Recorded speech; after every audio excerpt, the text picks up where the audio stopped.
ditangkep, diborgol, di penjara. Iya, katanya. Assalamualaikum warahmatullahi wabarakatuh. Ibu bapak hadirin pemuda-pemudi sebangsa setanah air dimanapun kalian berada. Ada orang yang bertanya kepada saya, Ustadz, apa bedanya orang baik dengan orang jahat?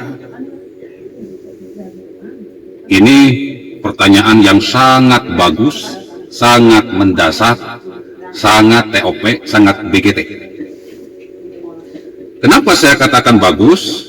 Ya karena banyak orang tidak paham apa itu yang disebut kebaikan, apa itu yang disebut kejahatan, apa itu orang yang baik, apa itu orang yang jahat. Ketika berbicara kebaikan, banyak orang salah tafsir. Ketika berbicara kejahatan, banyak orang salah tafsir. Sehingga di era saat ini kita menjadi bingung. Mana orang baik, mana orang jahat, mana orang jahat, mana orang baik.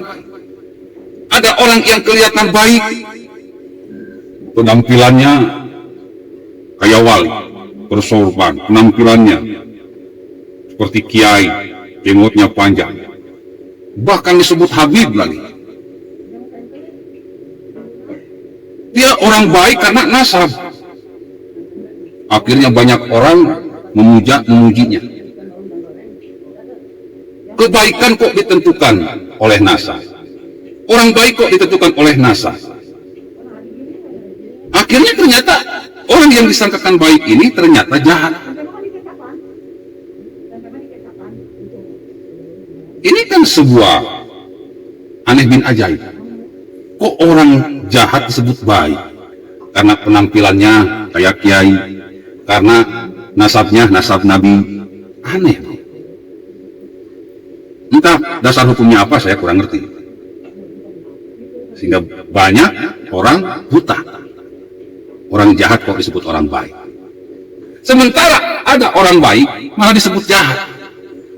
Membangun infrastruktur dari Sabang sampai Merauke, bikin jalan tol, bikin jalan desa, bikin jalan kabupaten, bikin jalan kota, bikin jalan provinsi, bikin jalan kecamatan, bikin jalan kelurahan, bikin jalan ke RW-an, bikin jalan ke RT-an. Ada yang bikin pelabuhan berskala internasional, bikin bandara berskala internasional, kereta api, stasiun kereta api, bikin MotoGP, sirkuit MotoGP, mengembalikan Freeport, Blok Rokan, Blok Cepu, Blok Mahakam, lalu membagikan bansos-bansos yang begitu banyak macamnya. Tapi aneh disebut orang jahat. Di era ini saya menemukan manusia-manusia aneh. Orang baik disebut orang jahat disebut orang baik. Maka di sini perlu dijelaskan apa yang dimaksud kebaikan, apa yang dimaksud kejahatan. Orang baik pasti orang yang gemar berbuat baik, sudah jelas. Hatinya baik, pemikirannya baik, lisannya baik, perbuatannya baik, itu orang baik. Akhirnya memberikan kebaikan kepada dirinya, kepada istrinya, kepada anak-anaknya, kepada masyarakatnya, kepada bangsa dan negaranya, bahkan kepada agamanya. Memberikan kebaikan. Sementara orang yang jahat adalah orang yang selalu berbuat jahat. Kalau dalam bahasa Al-Quran, zalim. Ala laknatullah ala zalimin, Allah melaknat orang-orang yang jahat, Allah melaknat orang-orang yang zalim. Jadi penjahat akan selalu berbuat jahat. Karena hatinya jahat, pemikirannya jahat, lisannya jahat, perbuatannya jahat. Sehingga pada akhirnya dia berbuat jahat pada dirinya sendiri, pada istrinya, pada anak-anaknya, pada masyarakatnya, pada bangsa dan negaranya, bahkan pada agamanya. Itu ciri penjahat. Selalu berbuat jahat. Orang yang baik adalah orang yang selalu berbuat baik. Apa itu kebaikan? Sesuatu yang bisa membuat orang lain tersenyum, dirinya tersenyum, dan Allah pun tersenyum. Jadi, ciri kebaikan itu membuat orang lain tersenyum. Kalau kalian mampu membuat orang lain tersenyum, istri kalian tersenyum, anak-anak kalian tersenyum, masyarakat kalian tersenyum, bangsa dan negara tersenyum, bahkan agama tersenyum, maka kalian orang yang baik. Tapi kalau orang jahat, orang yang selalu memberikan kejahatan, adalah orang-orang yang membuat orang lain menangis, marah, dongkol, jengkel. Bahkan membuat dirinya pun dimurkai oleh Allah Subhanahu wa Ta'ala, dimarahi oleh Allah Subhanahu wa Ta'ala, dilaknat oleh Allah Subhanahu wa Ta'ala. Dirinya menangis, membuat celaka lah kalau dalam bahasa Al-Quran itu, membuat kecelakaan pada dirinya, pada istrinya, pada anak-anaknya, pada bangsa dan negaranya, bahkan pada agamanya. Membuat kehancuran kalau dalam bahasa Al-Quran. Qalu ataj'alu fiha ma yufsidu fiha wa yasfiku dima. Kehancuran, entah itu negara maupun manusia. Itu orang jahat. Dan orang jahat ini kalau kita perhatikan ayat Al-Quran itu suka ribut, suka mempermasalahkan sesuatu yang sebetulnya tidak bermasalah. Nah, cari-cari kesalahan, ngajak-ngajak perang. Itu orang jahat. Dan kita sudah bisa mendefinisikan orang baik dan orang jahat ini dengan melihat tanda-tanda jejak digital, rekam jejak. Inna fi khalqis samawati wal ardi wa ikhtilafil laili wan nahari la ayatin lil albab. Kalau kalian orang-orang yang cerdas, lihatlah jejak digitalnya, riwayat hidupnya, apakah dia orang baik atau orang jahat. Jadi jangan karena dia turunan Nabi, katanya Habib, berbuat jahat malah dianggap baik. Ini yang sering terjadi di Indonesia. Ada Habib jahat yang jelas-jelas bisa menghancurkan Indonesia, menjadi berkeping-keping, dia berteriak-teriak khilafah, ingin ganti sistem, menjadi musuh yang nyata bagi negara Indonesia, malah dianggap baik.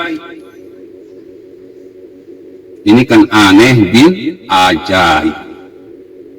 Orang baik tidak akan merusak negaranya. Orang baik tidak akan memfitnah, menjadikan pengajian sebagai tempat untuk memprovokasi umat. Orang baik tidak akan bikin ribet dan bikin ribut. Orang baik itu kalau kita lihat ayat dari Allah, innallaha ma'as sabirin. Dia akan lebih banyak diam daripada berbicara. Karena sabar itu diibaratkan seperti air tenang menghanyutkan. Wa kafa billahi waliya wa kafa billahi nasira. Cukup Allah yang jadi pelindung, cukup Allah yang jadi penolong. Semua diserahkan kepada Allah. Tidak ada orang-orang baik mencaci maki pemerintah. Tidak ada orang baik teriak-teriak PKI. Tidak ada orang-orang baik teriak-teriak rejim komunis. Tidak ada orang baik teriak-teriak kriminalisasi ulama. Tidak ada. Orang-orang baik itu hatinya jalan, otaknya jalan. Dan dia akan memberikan manfaat yang sangat besar, khususnya bagi dirinya, juga bagi bangsa dan negaranya. Itu orang baik. Nah, orang-orang yang jahat yang kalian bisa lihat sejak zaman Ahok hingga saat ini, mereka sudah terpapar dan terkapar, sudah dilaknat oleh Allah Subhanahu wa Ta'ala, dan itu nyata. Faman ya'mal mithqala dzarratin khairan yarah wa man ya'mal mithqala dzarratin syarran yarah. Orang yang baik akan dimuliakan, orang jahat akan dihinakan. Nampak, Ahok dimuliakan, musuh Ahok dihinakan. Ibu bapak hadirin pemuda-pemudi sebangsa setanah air, yang Allah lihat bukan nasab, yang Allah lihat bukan garis keturunan, yang Allah lihat adalah kebenaran yang ada dalam hatimu, pemikiran, lisan, dan juga perbuatan. Inna akramakum indallahi atqakum. Allah tidak melihat siapa dirimu, garis keturunanmu, apakah kamu keturunan Nabi atau bukan, pejabat atau rakyat. Yang Allah lihat adalah ketakwaanmu, kebenaran dalam hatimu, kebenaran dalam pikiranmu, kebenaran dalam lisanmu, dan kebenaran dalam perbuatanmu. Itu yang Allah lihat. Jadi kalau umat Islam mau jujur mengamalkan inna akramakum indallahi atqakum, bahwa agama ini bukan agama kakek lu, bukan agama keturunan lu, tapi ini adalah agama Allah Subhanahu wa Ta'ala. Dan Allah sudah mengatakan kesetaraan dalam agama Islam. Inna akramakum indallahi atqakum. Orang yang baik harus kita dukung, orang yang jahat harus kita hancurkan. Kita ingatkan, bro. Nanti dihancurkannya oleh Allah. Wakafa billahi waliya, wakafa billahi nasir. Ibu bapak hadirin pemuda-pemudi sebangsa setanah air, saya mau tanya, apakah Jokowi orang baik atau orang jahat? Apakah Ganjar Pranowo orang baik atau orang jahat? Apakah Ahok orang baik atau orang jahat? Apakah Gibran orang baik atau orang jahat? Apakah Risma hari ini orang baik atau orang jahat? Mereka orang-orang baik karena mampu memberikan manfaat kepada orang lain, kepada rakyat mereka. Mereka tidak egois. Mereka mengabdikan kepada bangsa dan negara dengan sebenar-benarnya, tidak memperkaya diri. Jadi orang-orang yang membenci mereka ini sudah jelas, wa khalaqnakum azwaja, Allah menciptakan sesuatu berpasang-pasangan. Ada orang baik dan ada orang jahat. Jika Ahok, Jokowi, Risma hari ini, Ganjar Pranowo orang baik, maka orang yang membenci mereka sudah dipastikan orang jahat. Maka ayo dukung orang yang baik jika kita memang orang-orang yang baik. Orang yang baik adalah orang yang mampu memberikan manfaat kepada orang lain, membuat orang lain tersenyum, dirinya tersenyum, dan Allah pun tersenyum. Itu orang baik. Kita diberikan pemimpin seperti Jokowi, mampu membangun jalan tol dari Sabang sampai Merauke. Kita akan tersenyum, bro. Kita bilang alhamdulillah, terima kasih. Tidak ada orang yang diberikan jalan tol malah mencak-mencak, kecuali orang-orang yang jahat. Dibangun Trans Sumatera, orang yang baik akan tersenyum, orang yang jahat akan marah-marah. Dibangun Trans Jawa, orang yang baik akan tersenyum, orang yang jahat akan marah-marah. Dibangun pelabuhan, bandara, bendungan, pokoknya infrastruktur dari Sabang sampai Merauke, orang baik akan tersenyum, orang jahat akan marah-marah. Jadi kini jelas siapa orang baik, siapa orang jahat, siapa pahlawan, siapa pecundang. Saya ngomong berdasarkan Al-Quran. Silahkan diresapi. Ingat bos, Pilpres 2024 akan sangat seru, di mana para penjahat akan merebut kekuasaan dengan cara-cara yang jahat, menggunakan mahasiswa, menggunakan isu agama, menggunakan suap. Itu udah jelas. Mereka para penjahat ini sudah terlalu lama dikalahkan. Semenjak 2017 Pilgub DKI yang memenangkan Anies Baswedan sebagai gubernur dengan cara-cara yang licik, picik, munafik, brengsek, jahat, kurang ajar. Setelah itu mereka tidak memenangkan pertempuran lagi, tidak memenangkan pertarungan lagi. Kalau ada natullah ala zalimin, Allah menepati janjinya akan menghancurkan orang-orang jahat, melaknat orang-orang yang jahat. Padahal waktu 2019 Pilpres itu mereka sudah optimis menang, tapi keajaiban muncul, orang yang baiklah yang menang. Nah nanti di 2024 calonnya Anda tahu sendiri. Yang naik jadi gubernur dengan fitnah, dengan isu agama, dengan penistaan agama, dengan menginjak-injak kebinekaan. Nah, dia akan dicalonkan lagi jadi presiden. Saatnya rakyat Indonesia cerdas, bos. Anies Baswedan itu ingat baik-baik, yang mendukung teroris, yang mengembangkan teroris. Kalau kalian cinta NKRI 2024 jangan pilih si Anies. Sudah menginjak-injak Pancasila, UUD 1945, kebinekaan. Apalagi di awal-awal pidato kemenangannya dia mengatakan istilah pribumi. Kan kurang ajar. Jadi ingat baik-baik wahai rakyat Indonesia. Kita kalahkan lagi mereka. Tetap dukung Gus AA. Baik dukung secara materi, secara kuota, secara rupiah, atau like, share, komen, gak masalah.